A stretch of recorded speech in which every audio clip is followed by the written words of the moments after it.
What is good, YouTube? I'm back again with another video, and as you can see, I have hoodies and and shades on. I have hoodies, a hoodie, a hoodie and shades on, and I'm going to explain to you guys why. I'm going to so basically this video, I'm actually not meant to I feel like I'm not meant to tell this story.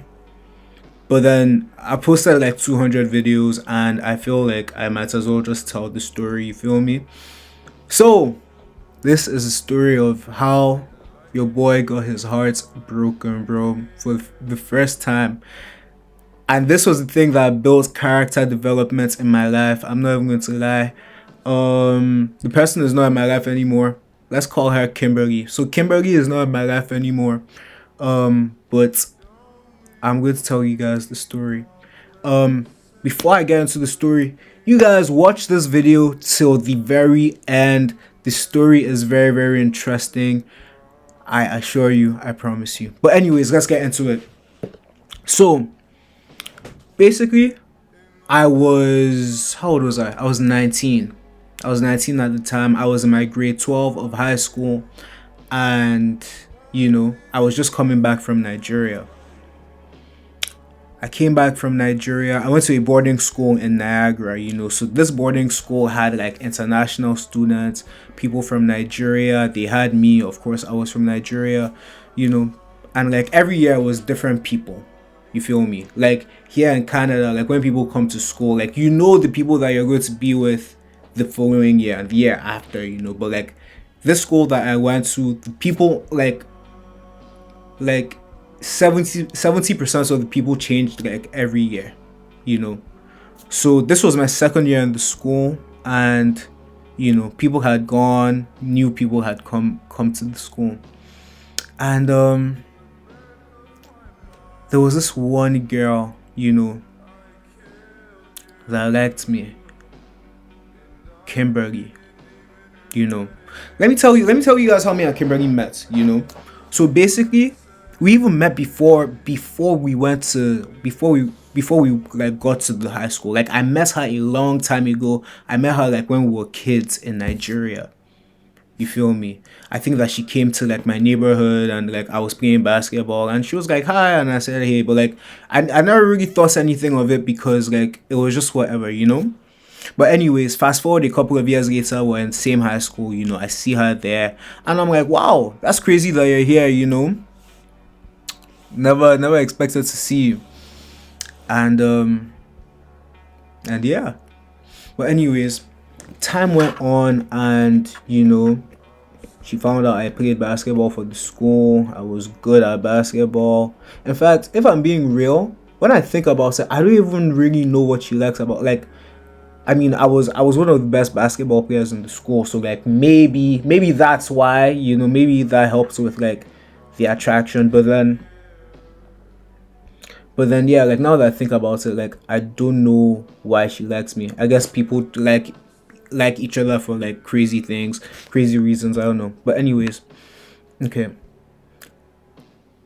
She I don't remember like the middle of everything, but then one day she came to tell me that she liked me. She came over, and she was like, "Oh, I'm not going to lie. I find you very attractive, blah blah blah blah blah." She said I fancy you.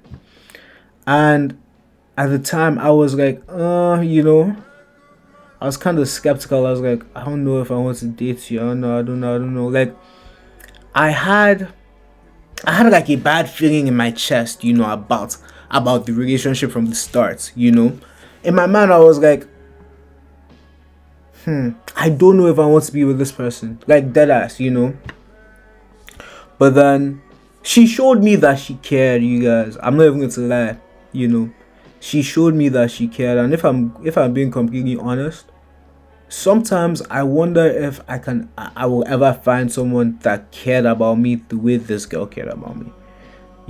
At first I said no, like I didn't want to be in a relationship, but then she said, okay, let's be friends. We were friends, you guys. She helped me with my classes, bro, because I wasn't that good at school. I wasn't that good at school at all.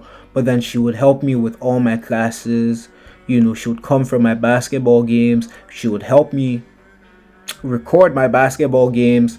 You guys, I kid you not, this girl used to like wake up at 6 a.m. to play basketball with me. She used to wake up at 6 a.m. to play basketball with me, you know, and just help me train and get better. And I was like, damn, you know, she did all of those things. And I was like, nah, like, there's no way. Like, I ended up dating her, you know, I ended up dating her. So we ended up dating, and, you know, we started dating like at the beginning of 2020, I guess. We started dating around when like Kobe died, you know, rest in peace, Kobe. So we started dating, and everything was actually bliss, you know. Thing about like that relationship, I will say, is that like I feel like I didn't like cherish it the way I should have, you know. Like, you guys, listen, if I'm being so real, if someone actually cares about you and they show you that they care about you, don't let that person go. Like, actually, like, if that person pisses you off, because we're all human beings, but human beings are going to piss you off, they're going to make you angry. Nobody is a perfect human being. But from that relationship, one thing I can say is, you know, if someone actually loves you, they show you that they love you, don't treat that person bad. Treat that person good. You know, love that person, show that person love. If the person is even brave enough to come and tell you that they like you first, because girls don't do that, you know. I have so much respect, you know. I have so much respect for her, because she actually came and she told me that, yo, I like you. But anyways, you know, she helped me with a lot of things, you know. She helped me with a lot of things. The craziest thing was her playing basketball with me in the morning, 6 a.m., bro. Damn, like damn, bro. Like, damn, like nowadays you can't even get a girl to text you back, but this girl would play basketball with me at 6 a.m. and that meant a lot to me. I can't even lie, it meant a lot to me. But then, you know, the thing about life is that, like, what? Let me just continue the story. Let me continue the story. I'm rambling. But anyways, so COVID happens, and, you know, it's lockdown. No one is allowed to, you know, move around. You know, like, we're all like stuck in different places. You know, and let me tell you where I was being an asshole. You know, she would try and call me. You know, mind you, this girl just wanted to talk to me. That's all she wanted, bro. Like, and I'm telling you, when you find someone that actually cares about you, please hold that person tight, because you might never find again. Like, me personally, I don't think I'm ever going to find anyone that cared about me like that ever again, you know. And I've accepted it.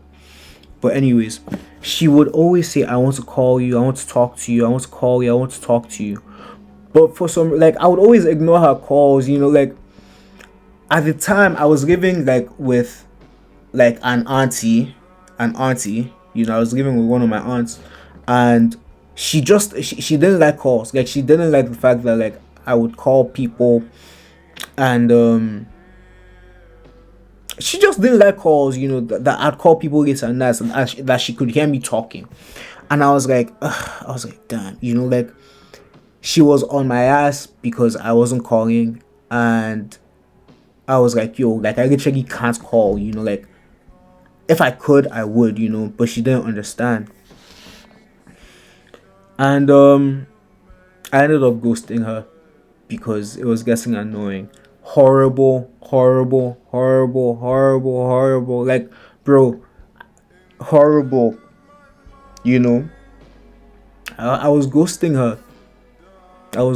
Because she wasn't, you know, because she wanted to talk. Like, when I think about it, you know, now that I'm old, I'm like, damn, bro. Like, you know, the relationship did not end because of me, but like, when you reflect, and you sometimes when you reflect, you just realize that, yo, you could have been a better human being, you could have been a better person. Like, you didn't have to treat that person that bad, you could have done better.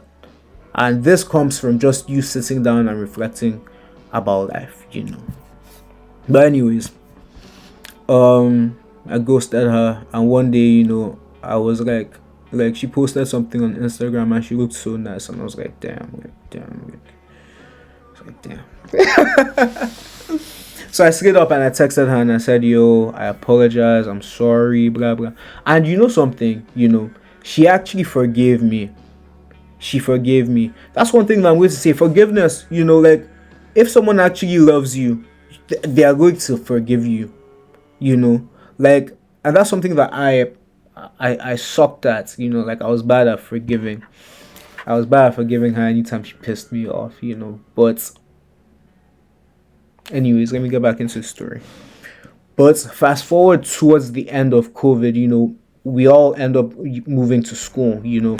I went to McMaster University, it's in Hamilton. We have residences. So no one was allowed to live in the residences, but then people were allowed to like live in student housing, you know. Since like I'm from Nigeria, I don't have like back then I didn't have my family here. My dad was, you know, in Nigeria, my mom was like in Nigeria. Everyone was back home.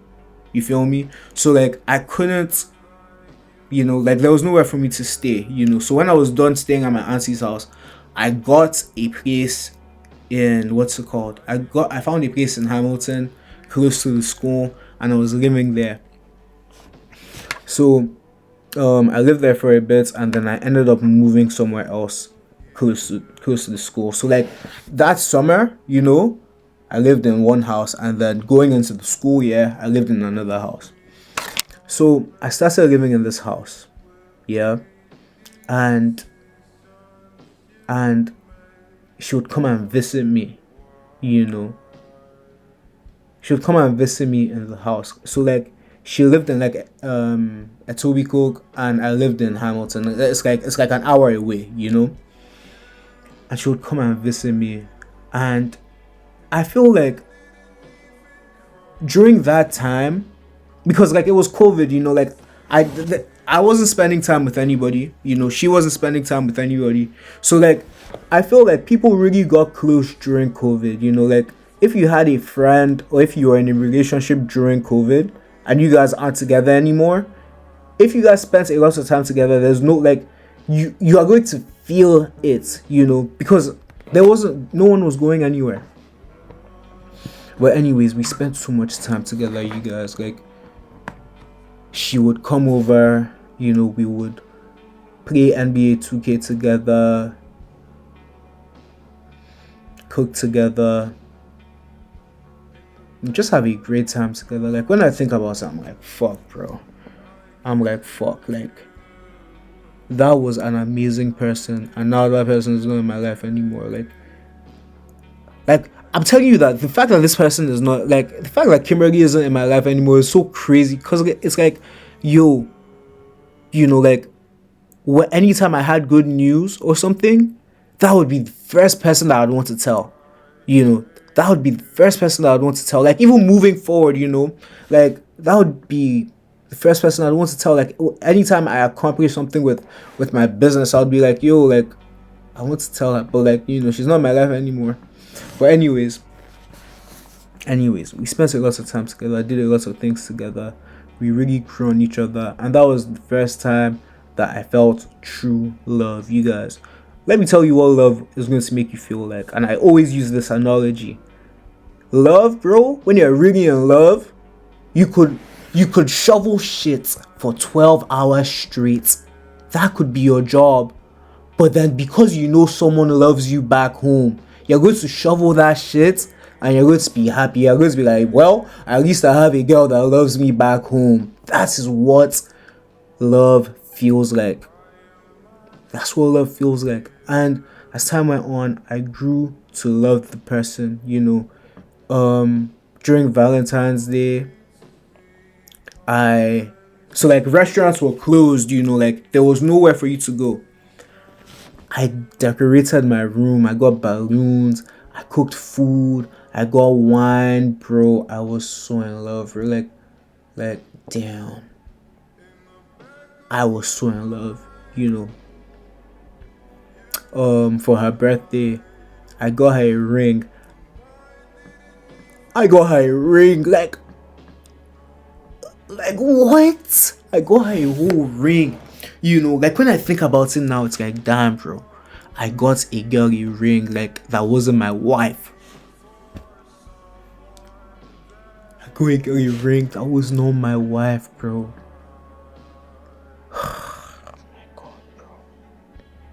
No regrets because I was really, really, really in love with the person, but then damn, bro.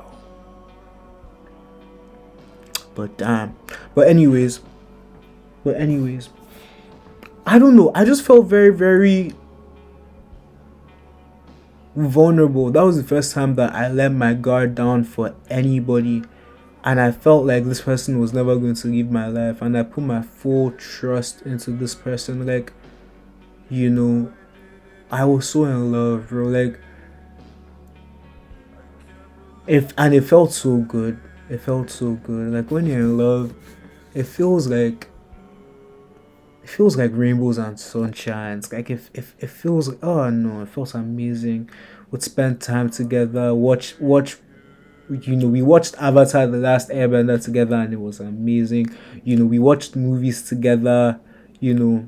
Bro, I even gained relationship weight because of that relationship. I was just so in love, bro.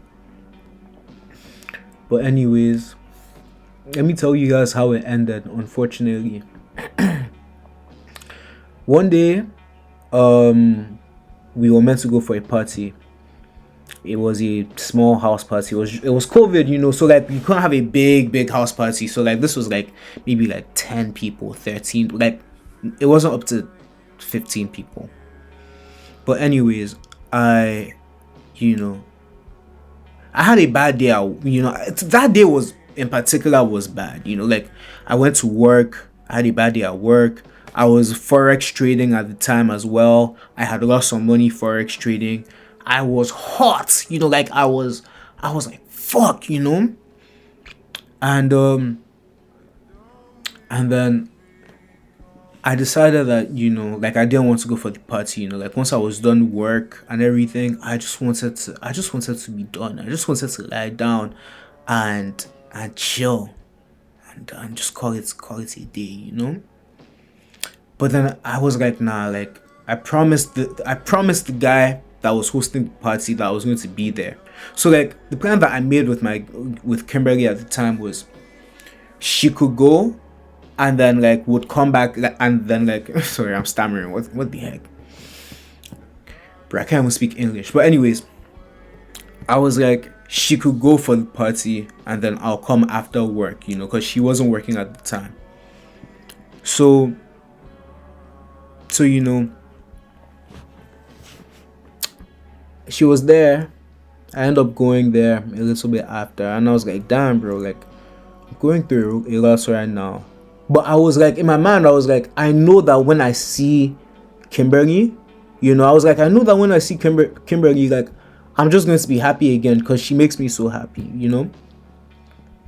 Then, and then, you know, I walk in and like, I saw the unseeable, bro. I saw the unseeable. I walk in and I see her like holding, like they were like, bro, like her legs were like wrapped around the other guy's legs. They were like holding hands. They were like really close, you know. So let me tell you like what was going through my mind. I walk in and I see that I'm like, it felt like someone shot me in the chest. It felt like someone shot my chest, bro. And I was like, bro, what am I going to do? Like, do I crash out or do I just go home? I just went home, but like I was so fucking sad. Like words cannot describe. I'm telling you the story kind of hard. Like you know, my voice isn't shaking, but then I'm telling you that like I felt like a little kid. Like I felt like they shot my chest when I saw that. You know, I remember it was snowing. You know, I remember walking back home, and I just got down on my knees. Snow. I got down on my knees in the snow and I started crying, and I was like, why? Oh my gosh, I was so fucking sad. I was so sad. I was like, why? And like, what's it called? What I walked into, compared to what other guys have walked into, it's not that bad. Like, people have walked into like their significant others like doing some crazy shit, but mine wasn't that bad. But then in my case, it just felt like I just never expected that. I just never expected that. Like, I don't expect that from. I think I'd never expect that from her. If it was any other girl, then it's whatever. But like that, I didn't expect from her. So like, it really fucked me up. I was like, fuck. And I was so sad, like when I saw her with the other guy. But then she apologized. She said no, that I shouldn't be angry, that like it was the alcohol, like she was drinking.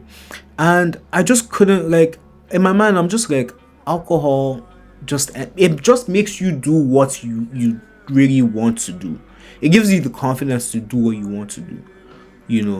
Like, what people say, drunk actions are sober thoughts. That's how I was feeling at the time, like. And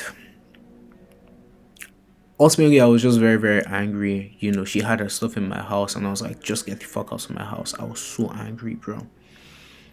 And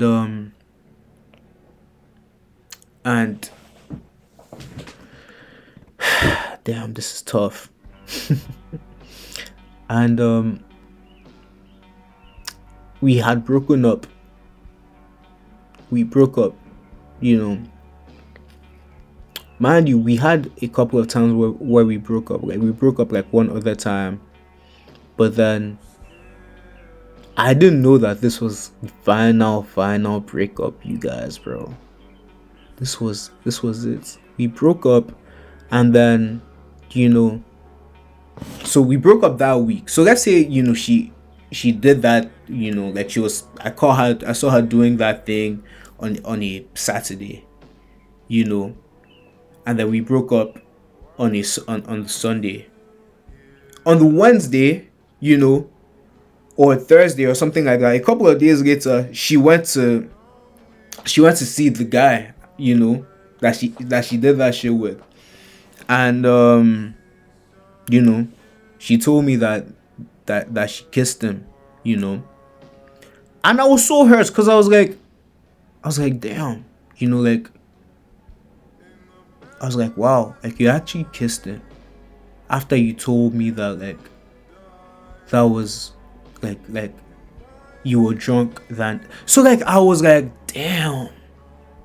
I was like, oh, like, bro, when I say I was so fucking sad, bro, I was so sad. Like, I wasn't okay. Like, mind you, I've reflected, and like, I know the things I did wrong in that relationship. Like, I could have communicated more. I could have been more forgiving. I could have, I could have done better. Some things that I could have done better, But when I walk in and I see that, I'm like, damn, bro. I'm like, damn. I wanted to make things right. It's so crazy how, like, even at that time, I knew where I was messing up in the relationship, and and like, I wanted to fix things. So basically, I went, I hopped on a bus, and I went to Etobicoke. Mind you, she lived like 1 hour away.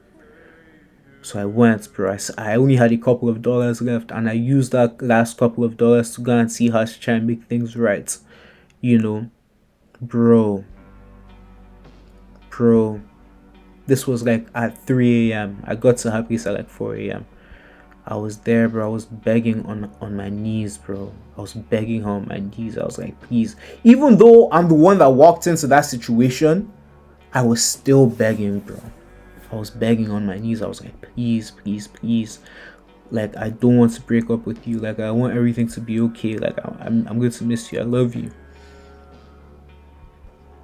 bro. She was like, no, bro.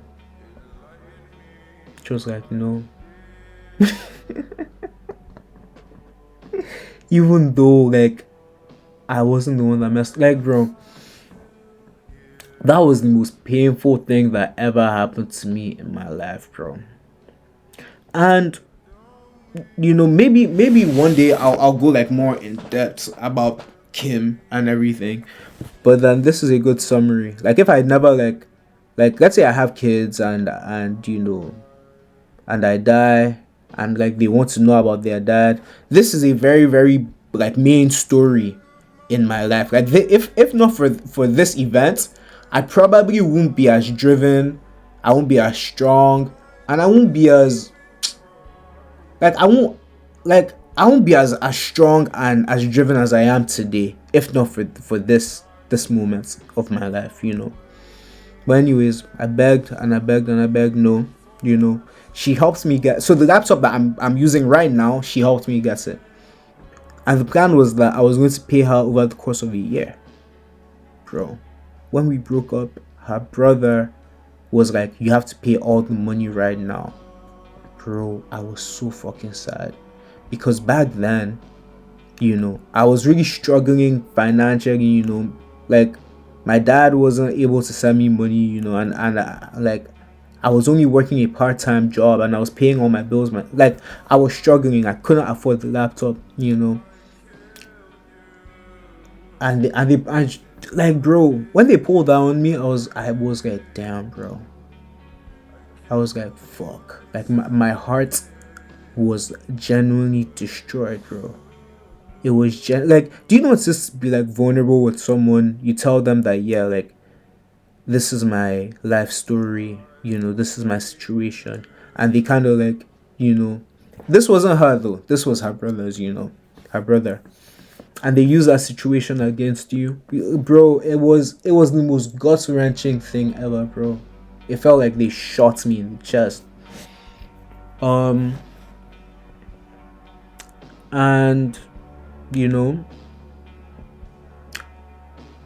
I told her that I needed to get over her, and then I changed her name from Kimberly to Laptop Payments, because even just seeing her name, the size of her name was heartbreaking to me. I couldn't even deal with that.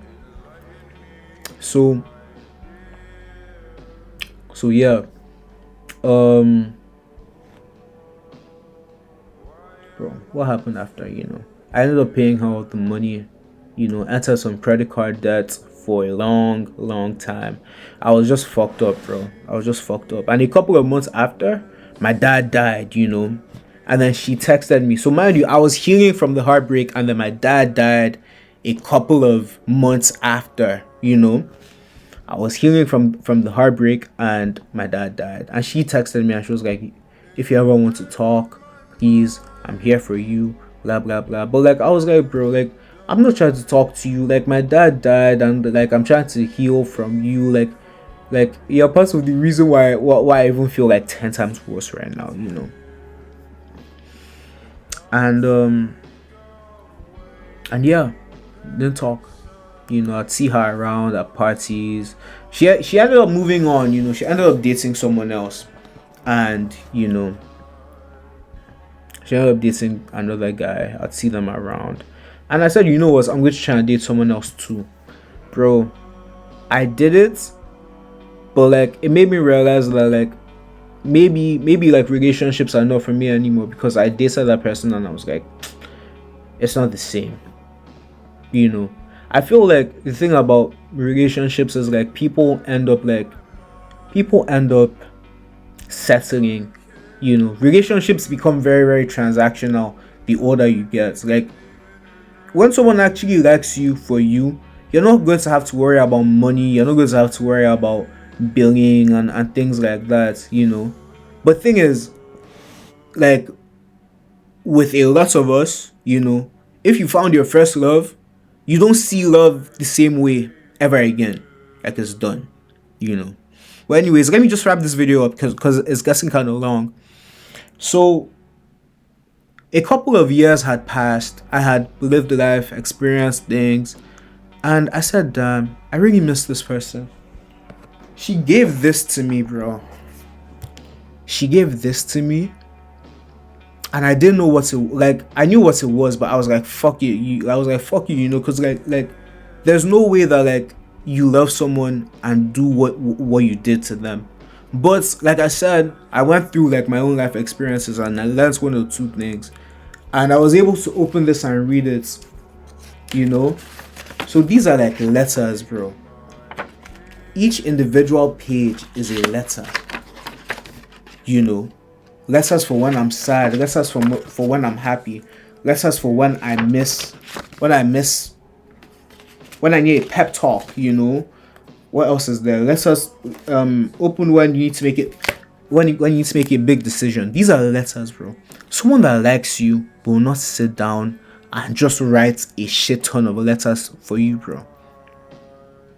I wanted to throw this away when I told her to like leave, but then I thank God every single day that I didn't throw this away, because this is like one of the most, bro.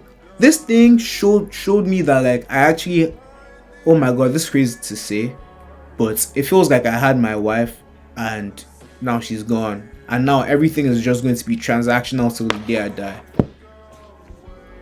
Because like women nowadays, like they're going to be on your ass for money, and you need to do this, you need to be this tall. But this person loved me for who I was, with all my flaws, bro. I ended up sending her a text, and I told her that, you know, she had just graduated from university, you know. So mind you, this was like last summer, and I said congratulations, you know, on graduating.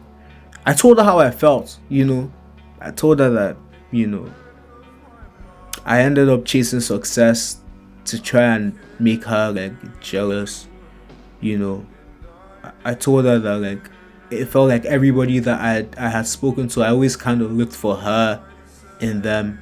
Let me describe her. Like, she was like the LeBron James of every woman I have ever been with in my life. That's what I felt like. That's what it feels like, you know. And yeah, you know. And yeah, I told her that I forgive her for what she did. But then she ended up texting me, yeah, I didn't do anything to you, you know. I don't know what you mean, what I need for, what she needed forgiveness for. And I apologized to her as well. I told her that I could have been a better person, that she wasn't my enemy, and blah blah blah blah blah. And she said she accepted my apology. That was her just being petty and sassy. But then, you know, I ended up apologizing, and I was able to close that chapter in my life, you know. However, though, I say all of this to say that, like, you know, that's my heartbreak story, and that's why I'm the way I am today. You know, that heartbreak really shaped me, and, you know, I'm just grateful to God that I was able to experience that kind of love. I know that from now on, moving forward, everything is just going to be fucking transactional, because, like, you know, bro, everything is just going to be fucking transactional. But that one wasn't. That person loved me for who I was, and, you know, unfortunately now she's gone, and it is what it is. But life, you know, if you find someone that loves you, if you find someone that cares about you, and they show you, bro, stay with that person, treat that person well, tell that person that you love them. Make sure that you cherish that person, because you never, the day that it ends and the day that you sit back and reflect on everything, you're going to realize that that person was actually your person, and now they're gone forever. But anyways, if you made it this far, you're a real one. Shout out to you. Shout out to you.